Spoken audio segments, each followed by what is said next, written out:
Pessoalzinho da terceira série do ensino médio, tudo bem com vocês? Aprovei hoje para conversar um pouquinho com vocês a respeito da Semana de Estudos Intensivos. A SEI é uma semana já organizada pela Secretaria da Educação, colocada em calendário, que prevê, como última semana aí do segundo bimestre, que a gente fizesse uma retomada das habilidades da AP. Como ainda nós não fizemos a segunda AP, ela veio agora, as instruções vieram para que ela seja aplicada no começo de agosto, quando já será terceiro bimestre, nós do grupo da Escola de Códigos e Linguagens decidimos fazer uma avaliação para saber como vocês andam em relação às aprendizagens, desde o primeiro bimestre, que nós já fizemos uma AP, já identificamos algumas debilidades, né, algumas necessidades, e para verificar se teve algum avanço, e também aproveitar para esse processo, para a culminância desse processo de recuperação, nivelamento e aprofundamento das aprendizagens da semana, então nós também vamos aplicar uma prova para vocês. Então vamos por partes, tá bom? A prova vai explicar tudo o que vai acontecer nessa semana de 27 a 31 de julho sobre a área de códigos e linguagens para vocês. Bom, primeiramente, esse é o material Aprender Sempre. O material Aprender Sempre eu já forneci para vocês no roteiro da semana passada e já solicitei que quem estava em recuperação, ou seja, aqueles alunos que estavam numa situação mais complicada de rendimento, né, até por conta não só de dificuldades de aprendizagem, mas por conta também de não ter feito muitas das atividades, né? Que esses alunos, como esse material é físico, ele tem um conteúdo mais simplificado, já voltado para as questões de recuperação, eu solicitei que vocês pegassem esses cadernos e já começassem a estudá-los, certo? Então agora a gente vai trabalhar um pouquinho em cima de algumas questões, eu vou explicar o caderno como funciona para vocês para começar, tudo bem? Primeiro, quais são as habilidades que vocês vão ter nesse caderno, né, que vocês vão trabalhar nesse caderno. Então, a primeira delas é a H34, identificar recursos semântico-expressivos, que são as figuras de linguagem, exemplo, antítese, personificação, metáfora, metonímia, né, nos segmentos de um poema a partir de uma definição.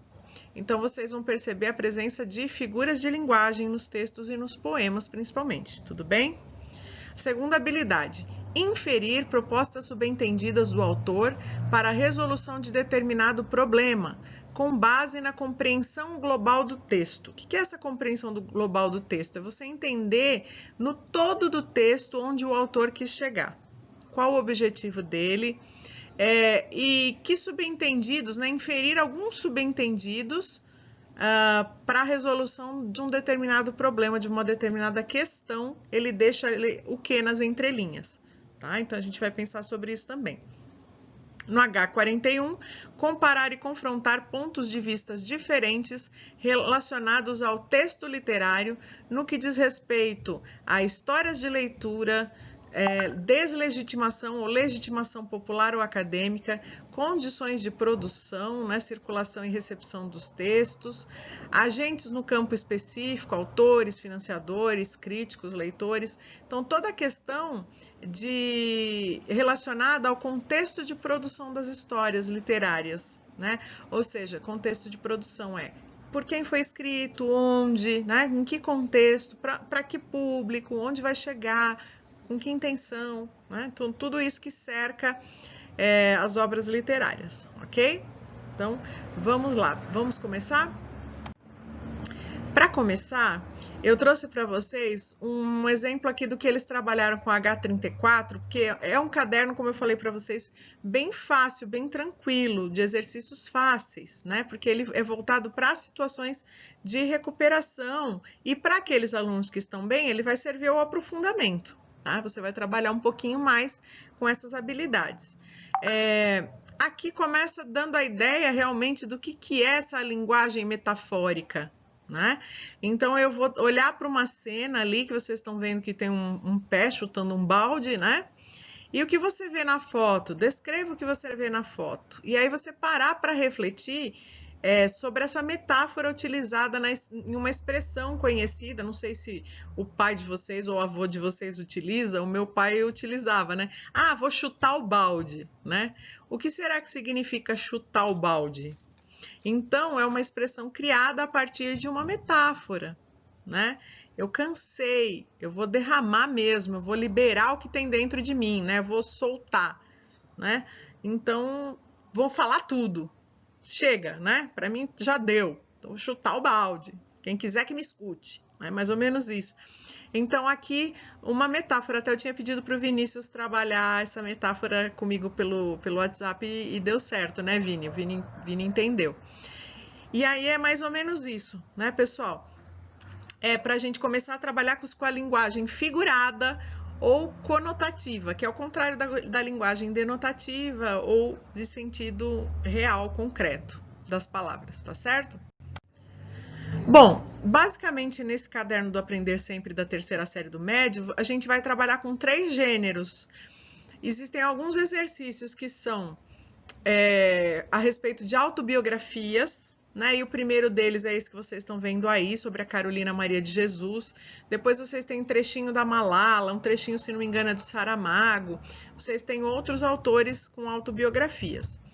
E aí vamos trabalhar o que com as autobiografias? Aquela ideia de contexto de produção do texto literário, né? Para a gente compreender como foi feito, por que foi feito. Então, no caso da autobiografia, que é um gênero em que o autor conta sobre a sua própria vida de uma forma ficcional, né, literária, nós vamos perceber aqui alguém contando sobre a Maria Carolina de Jesus, que escreveu aí os seus diários, né? Quem foi a Carolina Maria de Jesus? Ela foi uma escritora que se tornou muito famosa depois de alguns anos, né? Já um pouco mais velha, porque ela foi nascida em contexto desfavorecido, né? Ela em Minas Gerais, bastante pobre. Ela é conhecida como a primeira escritora negra brasileira que fica realmente famosa, porque ela nasceu em 1914. Em 77, né, quando, sei lá, a mãe de vocês estava nascendo, né, ela já estava morrendo, ela morreu em 77. Mas ela é contemporânea de alguns escritores muito famosos, né? Por exemplo, vocês vão ver aí no próximo slide, ela numa foto com Clarice Lispector, né? Aqueles autores que nós estamos estudando no modernismo. Mas a Maria Carolina de Jesus tinha um contexto diferenciado, né? Ela já veio grávida para São Paulo, ela trabalhou como catadora de papelão e quando catava os papelões, ela encontrava cadernos velhos, né?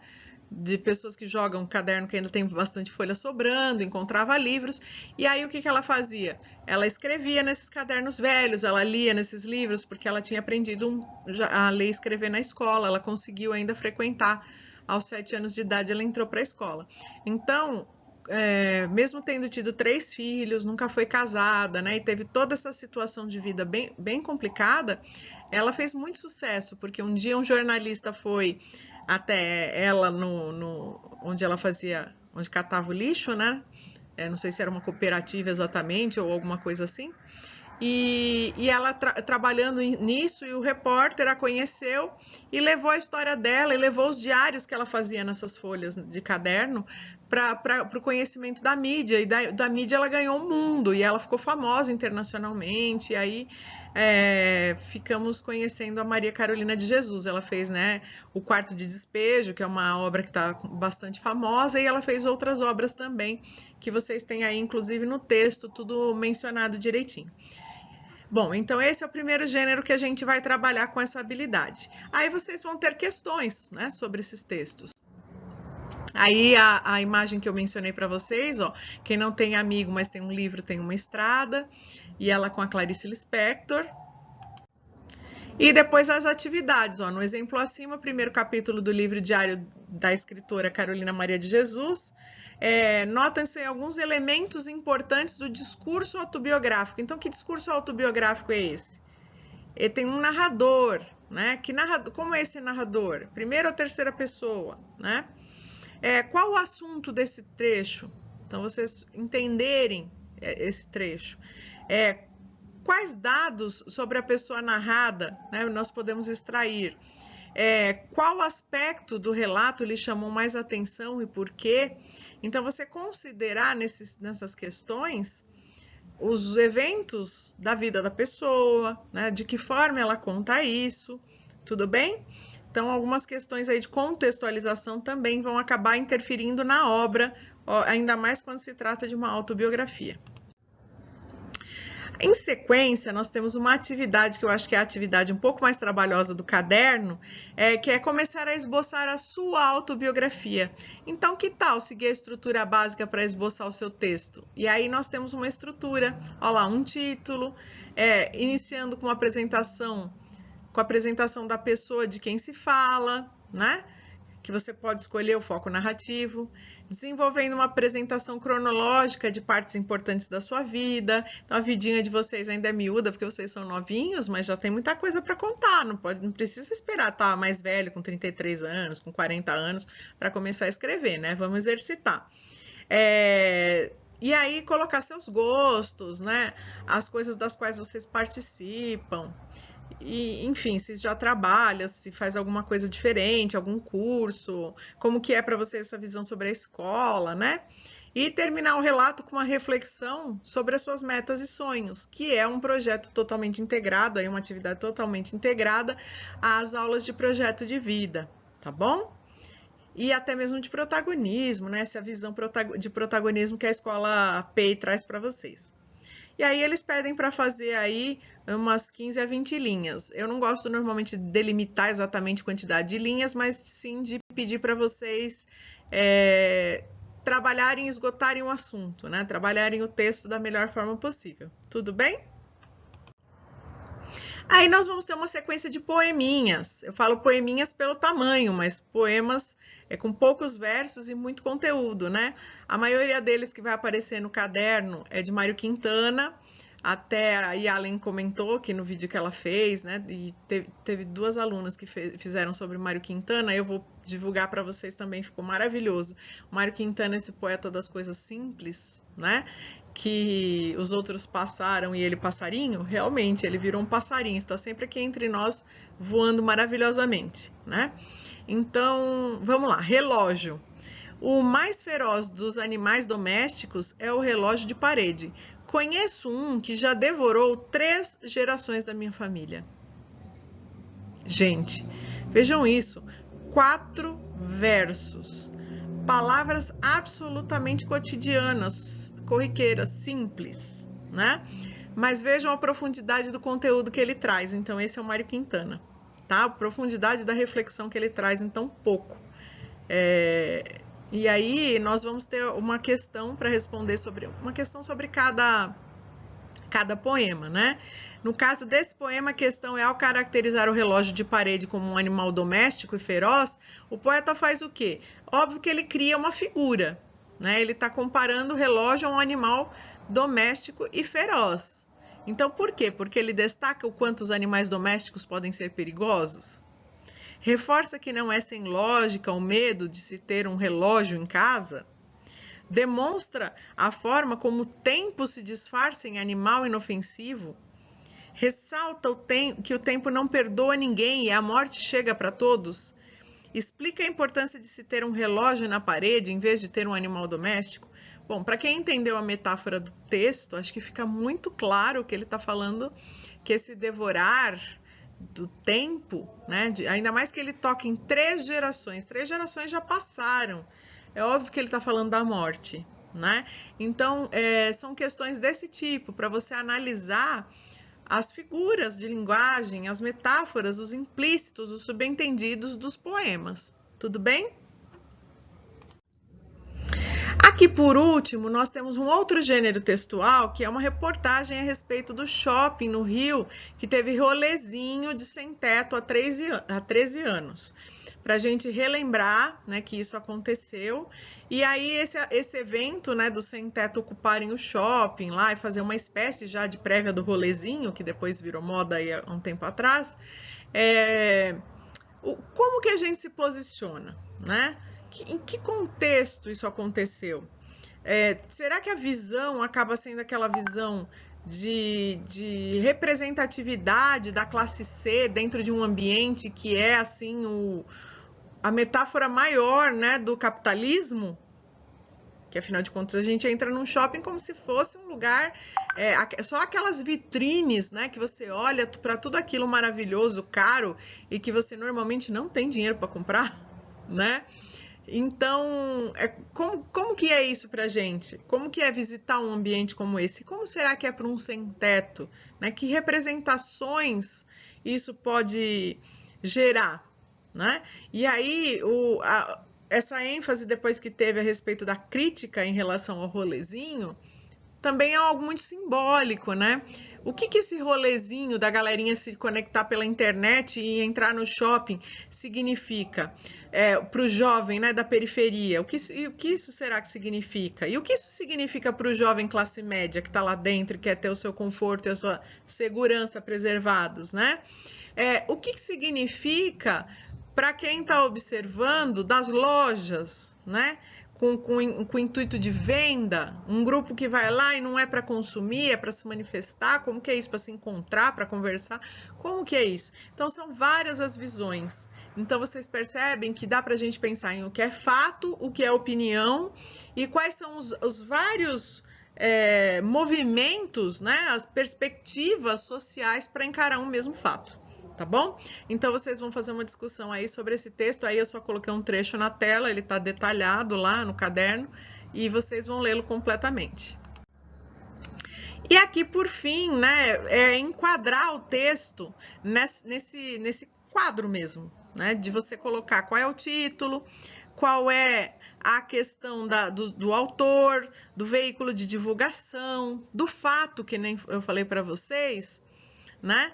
E depois você pensar a respeito desses aspectos, desses argumentos, né, dessas ideias que você vai encontrar dentro do texto, essas diversas vozes, né? Além de aspectos concretos da notícia, da reportagem, que são data, título, o lead, né, que vem abaixo do título como se fosse um subtítulo e tudo mais, mas o veículo que divulga, mas além desses, que isso tudo é a questão da habilidade de você perceber como circula esse texto socialmente. Mas também para você pensar sobre essas várias vozes e analisar um pouquinho desse conflito de classes, vamos dizer assim, sociais que está implícito nesse texto. Ok, pessoal? Bom, espero que tenha sido possível que vocês compreendam o material Aprender Sempre, o que ele propõe para a gente.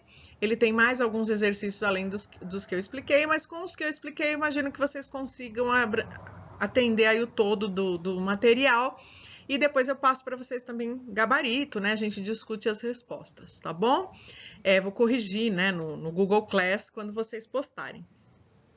Bom, o que nós temos aqui por último? Uma informação, né? De que, como eu falei para vocês, vai acontecer uma avaliação de verificação das aprendizagens da área de códigos e linguagens. Então, eu, professora Valéria de Língua Portuguesa, a professora Surama de Inglês, professora Aline de Educação Física e professor Leandro de Arte, vamos juntos aplicar uma prova para vocês na quinta-feira, das 9h40 às 10h30. O formulário vai ficar liberado nesse horário. Nós vamos estar em plantão de dúvida nesse horário, para que vocês possam fazer a prova como se estivessem na escola. E tirem suas dúvidas conosco, pelo Meet, pelo Zap, né? E também se apliquem para fazer essa prova, que é o último instrumento de avaliação do segundo bimestre. Ok, turminha? Então eu espero que vocês tenham compreendido, tenham gostado e até a próxima, continuamos nos falando sempre. Beijo para vocês.